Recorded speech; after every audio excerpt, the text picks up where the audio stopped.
ഭക്തലക്ഷങ്ങൾ കാത്തിരുന്ന ആറ്റുകാൽ പൊങ്കാലയ്ക്ക് ഭക്തി നിർഭരമായ തുടക്കം. പണ്ടാര അടുപ്പിൽ നിന്നും പകർന്ന തീയിൽ തലസ്ഥാനത്തെ പൊങ്കാല അടുപ്പുകളിൽ നിവേദ്യം തയ്യാറാവുകയാണ്. 2:30-ക്കാണ് നിവേദ്യ സമർപ്പണം.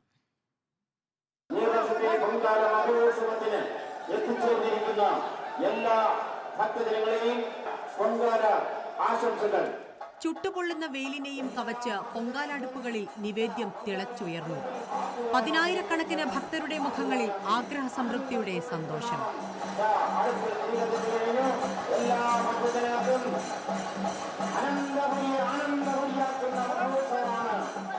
ശുദ്ധപുണ്യാഹത്തിന് ശേഷമാണ് പൊങ്കാലയുടെ ചടങ്ങുകൾ ആരംഭിച്ചത്. മുന്നിലെ പാട്ടുപുരയിൽ തോറ്റംപാട്ടുകാർ കണ്ണകി ചരിത്രത്തിൽ പാണ്ഡ്യരാജാവിന്റെ വധം വിവരിച്ചു പാടി.